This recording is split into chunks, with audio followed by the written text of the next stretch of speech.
In this video series, we're going to talk about pricing. Okay? So to get to the pricing tab, we're first going to click on Settings, and then we're going to click on the Pricing tab.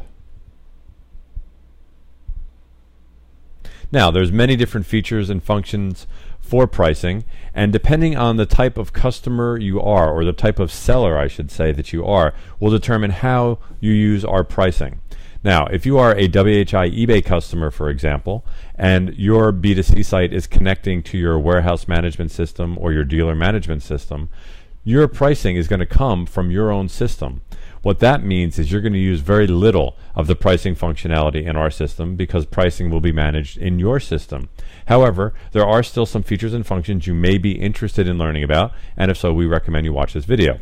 Now, if you are a WorldPack customer or an IMC customer, or perhaps you're using the DCI catalog, and your integration with them is providing your B2C site with your cost, okay, not your selling price, but your cost, then it's very important you pay attention to the pricing settings and features, as well as learning how the pricing models work inside of our system.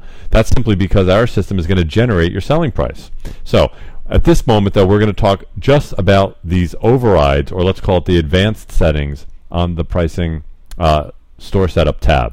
So first and foremost, we have log pricing. If we type true in here and then hit save settings, every single part number looked up at your site will be saved in a table for you to review later.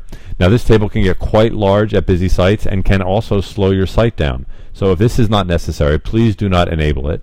But if you're playing with the pricing of your site and you want to see what the system is doing, we recommend you, of course, enable the log pricing by typing in true. Sell below cost. Now, this may not be an obvious yes, no. Let me explain. Let's say you are buying from WorldPack and you're using the WorldPack catalog at your site. Every lookup that you do is going to return the list price and your cost to your web store. Well, what if you were able to buy that part, or rather sell that part, for lower than the cost you get from WorldPack? Maybe you have a used part on your shelf. Maybe you have another WorldPack account and you're able to buy a little bit less expensive. Or what if you qualify for the WorldPack rebate and you want to be able to sell the part below cost? The only way to be able to do that, to be able to sell below cost, is to enable the feature sell below cost. Force price to $.99. Let's say you've got the system, and the system is generating selling prices like $5.12. If you type in a true here, we will force the selling price to $5.99. Okay, makes sense? Now, use markup ceiling. The markup ceiling basically is as follows. If you have a business rule, or rather a pricing model, that says to mark up your cost 50%, then the selling price will never be any higher or any lower than 50%. Now, the reason why you have to turn that on is the way our pricing system works is we will not exceed list price ever.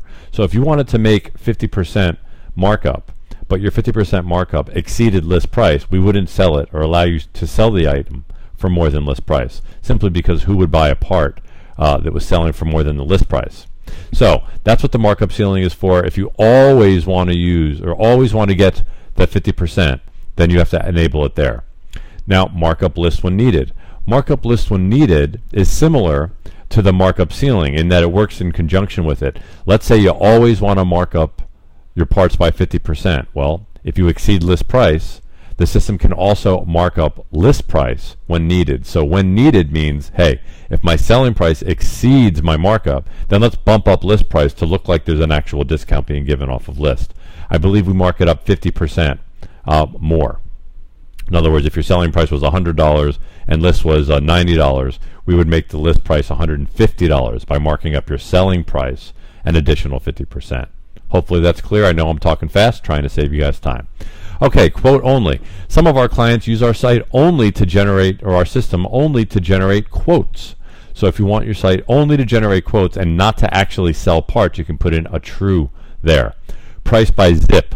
If you enable price by zip, it allows you to enter in zip codes here, and when those zip codes are entered in by a user, the selling price of the site will be at list price. It's a way basically to not scare away your wholesale businesses in your local area. Hope that's clear. Of course, when you're all said and done, you want to hit the save link and then it's all good. Now, in addition to these pricing settings, we also have to go to the pricing rules. So let's hit save, and then let's click here to go to the pricing markup rules. Now, if your site is brand new, you might only have one pricing rule here. If your site is been in existence for a while, you might have multiple rules.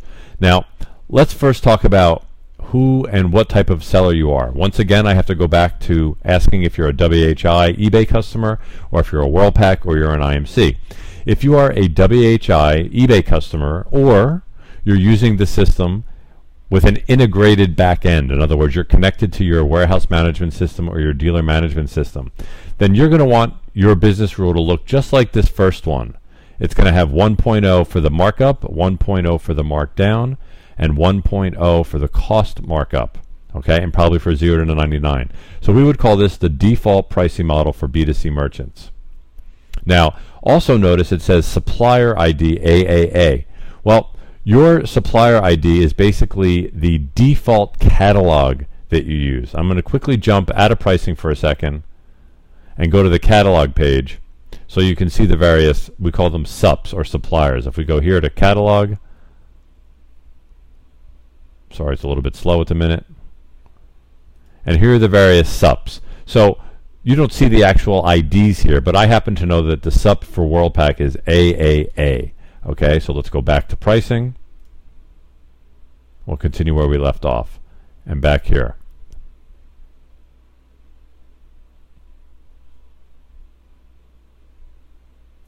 So the SUP you're seeing is, again, that's the catalog supplier ID. Some clients have multiple catalogs in use at their site. They might have AAA, they might have OWN for their own catalog, they might have WHD for WHI and eBay, and each one of those needs a pricing model record. Okay, so let's pretend we're going to have just this one and we're going to edit it. We're going to talk about the fields inside of the pricing model, or the pricing model or pricing record. Okay, you see there's a bunch of fields in here. Now, the most important fields we're going to talk about are these: markup, markdown, and cost markup. If your site is getting your cost, not your selling price, but your cost from one of the web services, then the field you care most about is right here, the cost markup. That is the most important calculation field. So if I put in 1.50, whoops, we're going to mark up the cost that we get from the web service we integrate with by 50%. So that's going to apply to, let's say, WorldPack or IMC. And let's say you are a WHI customer, but you're not the actual fulfiller. In other words, you're not fulfilling the orders, and you're buying from one of the WHI warehouse distributors. In that case, the cost is going to come to your site, and you're going to need a cost markup so you can make a profit. All right? Now we have these other fields here, markup and markdown. Markup is used to calculate a selling price off of Jobber. Okay, now you may not even use that. You may not even want to use that, in which case just set it at 1.0. But if you want your selling prices to be calculated off of Jobber, and Jobber is available to the search result, then we'll mark up Jobber by this value here. Jobber times that amount. Markdown. Markdown is designed to be used with list price. So if you set a markdown, let's say, of 0.85, it basically is telling the system never allow the selling price to exceed list times 0.85. So if you leave this alone and you leave it at 1, the system would let you sell at list price. If you don't ever want to exceed list price, you put in a markdown. All right, markup list does just what you think it would do. It would let you mark up the list price that's coming from our catalog or from one of the web services. If you don't want to mess with it, just leave it at 1 or 0 would be fine. All right, and range high and range low. We let you set your pricing models. Either it can be for everything in your catalog, or it can be for a range. You could say from $0 to $10, use this model. From $10 to $20, use that model. And you can mix and match these models along with what we call these supplier IDs, right? So that works as well. All right, so I was really just wanting to have this video be about the pricing tab in the store setup. I went a little overboard, but I think that was probably helpful. If you have any additional questions about pricing, please do not hesitate to create a ticket in the support and billing area. And we wish you the best of luck. Thank you.